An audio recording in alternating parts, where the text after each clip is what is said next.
4 minutes after 10 is the time. Where to start? Seriously, where to begin? Oh, I really should have gone to Birmingham, shouldn't I? Honestly. Well, what a missed opportunity that was. I was in the Midlands at the weekend. I was in Kidderminster on Saturday, but I didn't get the clearance in. Well, to be honest, I didn't develop an appetite for actually being there until rather late last week, as I told you. But it must be a remarkable experience.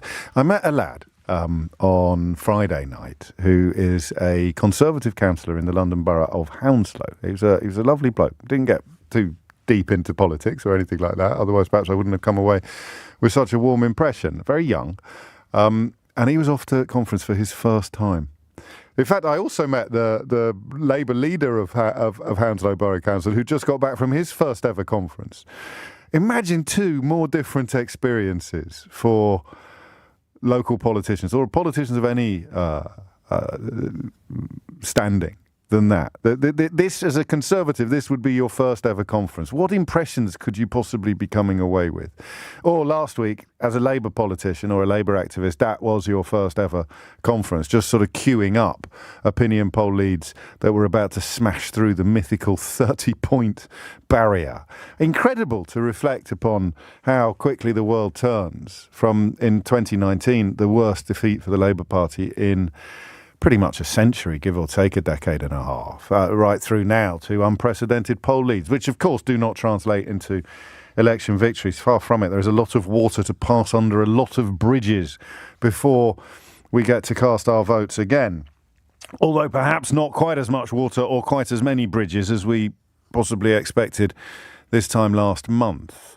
So when did we first start asking whether or not Boris Johnson was toast? I don't think we did. I think I covered Boris Johnson for so long, from his mayoralty right through to his premiership, to the dog days of his premiership, that the traditional question of is this over, is this curtains, actually transmogrified quite early into how does he keep getting away with it? It did, didn't it? We didn't do is Johnson finished. We did how does he keep getting away with it? How can someone who has ridden roughshod over all the norms and traditions, all the standards and expectations of high office, continue to transgress in such an egregious fashion without apparently any of it ever sticking to him? I think we started doing that before he'd even left City Hall in London, rather than doing the traditional political discussion about whether or not the writing is on the wall. Isn't it wonderful to hear Andrew Marr's dulcet tones on LBC talking there to Nick about the taking of soundings. We're taking soundings, and you can actually deliver the metaphorical revolver and the glass of scotch to a sitting Prime Minister and let them know that the writing is on the wall. They have lost the party. You'll remember, again, to draw contrast with Boris Johnson, that when it was suggested that the time had come for Boris Johnson to be handed a revolver and a glass of scotch, he'd probably shoot the person who handed him the revolver and then drink the scotch in celebration.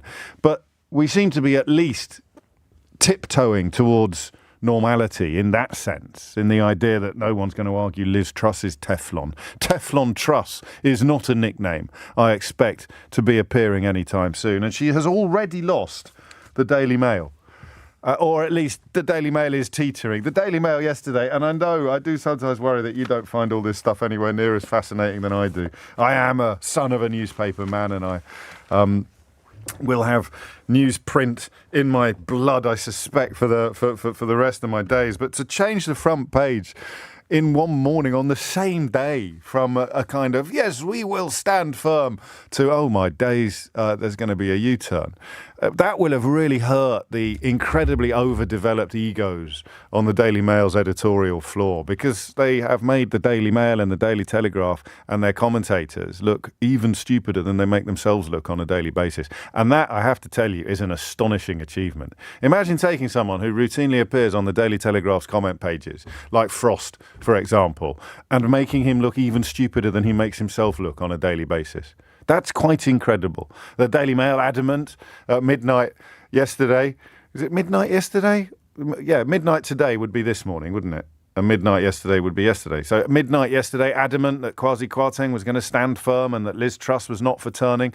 And then by the time the second edition of the newspaper came out, they'd had to wobble, they'd had to wibble, they'd had to reverse and reflect upon the U-turn that the government had undertaken.